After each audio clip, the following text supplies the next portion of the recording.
Big boss ಇದು ಕನ್ನಡದ ಅತ್ಯಂತ ಜನಪ್ರಿಯ ಶೋ. ಈ ಶೋನಲ್ಲಿ ಭಾಗವಹಿಸಲು ಎಷ್ಟೋ ಜನರು ಹಗಲು ಕನಸು ಕಾಣುತ್ತಾರೆ. ಅಷ್ಟರ ಮಟ್ಟಿಗೆ ಬಿಗ್ ಬಾಸ್ ಶೋ ಜನಪ್ರಿಯತೆಯನ್ನು ಗಳಿಸಿದೆ. ಬಂಧುಗಳೇ, ನಿಮಗೆ ಗೊತ್ತಿರಬಹುದು, ಸುಮಾರು 3-4 ವರ್ಷಗಳ ಹಿಂದೆ 22ನೇ ವಯಸ್ಸಿನ ಹರೆಯದ ಯುವಕ ಕರ್ನಾಟಕ ಸೇರಿದಂತೆ ಇಡೀ ಭಾರತವನ್ನೇ ತಲ್ಲಣಗೊಳಿಸಿದ್ದ ಒಬ್ಬ ಯುವ ವಿಜ್ಞಾನಿ ಬಗ್ಗೆ ನೀವು ಎಲ್ಲರೂ ತಿಳಿದುಕೊಂಡಿರಬಹುದು.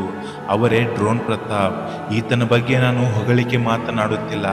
ತಮ್ಮ 22ನೇ ವಯಸ್ಸಿನಲ್ಲಿಯೇ ಡ್ರೋನನ್ನು ಕಂಡುಹಿಡಿದ ಅಂತ ಇಡೀ ಜಗತ್ತಿಗೆ ಸಾರಿದ್ರು. ಗಣ್ಯಾತಿ ಗಣ್ಯರೇ ಇವರ ಸಾಧನೆಯನ್ನು ಮೆಚ್ಚಿ ಹೊಗಳಿದ್ದಾರೆ. ಮನೆಯಲ್ಲಿ ಪಾಲಕರು ಕೂಡ ತಮ್ಮ ಮಕ್ಕಳಿಗೆ ಈತನನ್ನು ನೋಡಿ ನೀನು ಕಲಿತುಕೋ ಅಂತ ಬೈದಿದ್ದೂ ಉಂಟು. ಒಂದು ಟೈಮ್ನಲ್ಲಿ ಈ ಡ್ರೋನ್ ಪ್ರತಾಪನ ಯಶಸ್ಸು ರಾಕೆಟ್ ಸ್ಪೀಡಿನಂತೆ ಹಾರಿತು. ಆದರೆ ಮನುಷ್ಯನ ಸಮಯ ಹೇಗೆ ತಿರುಗುತ್ತೆ ಎಂಬುದು ಯಾರಿಗೂ ಊಹಿಸಲು ಆಗುವುದಿಲ್ಲ. ಪ್ರತಾಪ್ ಅವರು ಯಾವ ವೇಗದಲ್ಲಿ ಶಿಖರಕ್ಕೆ ಏರಿದ್ದರೋ ಅದೇ ವೇಗದಲ್ಲಿ ಕೆಳಗೆ ಬಿದ್ದಿದ್ರು. ಒಂದು ಖ್ಯಾತ ಸಂಸ್ಥೆ ಈ ಡ್ರೋನ್ ಪ್ರತಾಪ್ ಅವರ ಅಸಲಿ ಬಣ್ಣ ಬಿಚ್ಚಿಟ್ಟಿತ್ತು.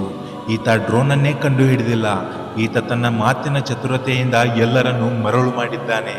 ಈ ರಾಜ್ಯಕ್ಕೆ ಮತ್ತು ಈ ದೇಶಕ್ಕೆ ಕೆಟ್ಟ ಹೆಸರು ತಂದಿದ್ದಾನೆ ಅಂತ ಆ ಸಂಸ್ಥೆ ಬಟಾಬಯಲು ಮಾಡಿತ್ತು. ಪ್ರತಾಪ್ ಅವರ ಅಸಲಿ ಬಣ್ಣ ಹೊರ ಬಂದಿದ್ದೇ ತಡ ಈತನನ್ನ ಹಿಗ್ಗಾಮುಗ್ಗಾ ಟ್ರೋಲ್ ಮಾಡಲಾಗಿತ್ತು.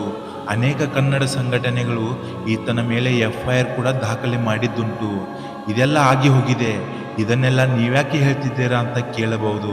ಇಷ್ಟೇ, ಕೆಲವು ದಿನಗಳ ಹಿಂದೆ ಕನ್ನಡದ ಖ್ಯಾತ ನಟ ಸುದೀಪ್ ಅವರು ನಡೆಸಿಕೊಡುವ ಬಿಗ್ ಬಾಸ್ನಲ್ಲಿ ಪ್ರತಾಪ್ ಅವರು ಸೇರಿದಂತೆ 19 ಜನ ಭಾಗವಹಿಸಿದ್ದಾರೆ. ಆ 19 ಜನರಲ್ಲಿ ಕೆಲವರು ಡ್ರೋನ್ ಪ್ರತಾಪರನ್ನೇ ಟಾರ್ಗೆಟ್ ಮಾಡಿದ್ದಾರೆ. ನೀನು ಡ್ರೋನ್ ಕಂಡು ಹಿಡಿದಿಲ್ಲ, ನೀನು ಡೋಂಗಿ ಅಂತ ಅವರನ್ನ ಆಟದ ಸಾಮಾನ್ಯನಂತೆ ಕಟುವಾಗಿ ಟೀಕಿಸುತ್ತಿದ್ದಾರೆ. ಒಬ್ಬ ವ್ಯಕ್ತಿ ಏನೇ ತಪ್ಪು ಮಾಡಿರಲಿ ಅದನ್ನ ತಿದ್ದುಕೊಳ್ಳುವ ಅವಕಾಶ ಕೊಡಬೇಕು. ಈ ಜಗತ್ತಿನಲ್ಲಿ ಮನುಷ್ಯ ತಪ್ಪೇ ಮಾಡಿರದ ಉದಾಹರಣೆ ಇಲ್ಲ. ಹಿರಿಯರು ಒಂದು ಮಾತು ಹೇಳ್ತಾರೆ, ತಪ್ಪು ಮಾಡುವುದು ಸಹಜಕನೋ, ತಿದ್ದಿ ನಡೆಯೋನೇ ಮನುಜಕನೋ ಅಂತ. ಈ ಮಾತು ಅಕ್ಷರಶಃ ಸತ್ಯ. ಡ್ರೋನ್ ಪ್ರತಾಪ್ ಅವರ ತಪ್ಪು ಮಾಡಿದ್ದಾರೆ ನಿಜ, ಆದರೆ ಆತನ ತಪ್ಪನ್ನು ತಿದ್ದಿಕೊಳ್ಳಲು ಬಿಗ್ ಬಾಸ್ ಒಂದು ವೇದಿಕೆ ಕಲ್ಪಿಸಿಕೊಟ್ಟಿದೆ. ಆದರೆ ಬಿಗ್ ಬಾಸ್ ಶೋನಲ್ಲಿ ಅವರ ಮೇಲೆ ವೈಯಕ್ತಿಕವಾಗಿ ಟಾರ್ಗೆಟ್ ಮಾಡಿ ನಾನಾ ಟೀಕೆಗಳನ್ನು ಮಾಡುವುದು ಎಷ್ಟು ಸರಿ? ಅವರು ಯಾರೇ ತಪ್ಪು ಮಾಡಿಲ್ವಾ?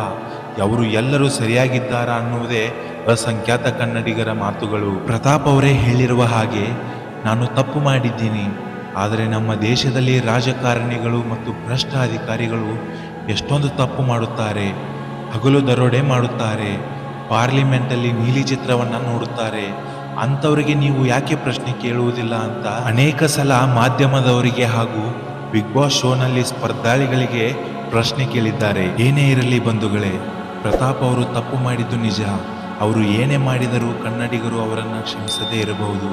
ಆದರೆ ಬಿಗ್ ಬಾಸ್ ಶೋನಲ್ಲಿ ಅವರ ತಾಳ್ಮೆ ಹಾಗೂ ಸೈಲೆನ್ಸ್, ಯಾವುದಕ್ಕೂ ತಲೆ ಕೆಡಿಸಿಕೊಳ್ಳದ ವ್ಯಕ್ತಿತ್ವ, ಇವರ ಮೇಲೆ ಕನ್ನಡಿಗರು ಪ್ರೀತಿ ತೋರಿಸುತ್ತಿದ್ದಾರೆ. ಇವರನ್ನು ಟ್ರೋಲ್ ಮಾಡಿದ ಪೇಜಗಳೇ ಇವರ ಬಗ್ಗೆ ಒಳ್ಳೆಯ ಅಭಿಪ್ರಾಯಗಳನ್ನು ಹೇಳುತ್ತಿದ್ದಾರೆ. ಮನುಷ್ಯ ಹೇಗೆ ಇರಲಿ, ಆತನ ತಪ್ಪಿನ ಅರಿವಾದರೆ ಆತನಿಗೆ ಟೀಕೆಗಳನ್ನು ಮಾಡಬಾರದು. ತನ್ನ ತಪ್ಪನ್ನು ತಿದ್ದಿಕೊಳ್ಳಲು ಅವಕಾಶ ಕೊಡಬೇಕು.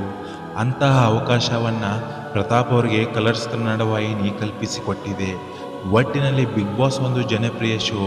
ಈ ಕಾರ್ಯಕ್ರಮದಲ್ಲಿ ಭಾಗವಹಿಸುವ ಪ್ರತಿಯೊಬ್ಬ ಸ್ಪರ್ಧಿಗಳಿಗೆ ಒಳ್ಳೆಯದಾಗಲಿ ಎಂದು ಹಾರೈಸುತ್ತಾ, ಈ ವಿಡಿಯೋದಲ್ಲಿ ನಾನೇನಾದರೂ ತಪ್ಪು ಮಾತಾಡಿದರೆ ದಯವಿಟ್ಟು ಕ್ಷಮಿಸಿ.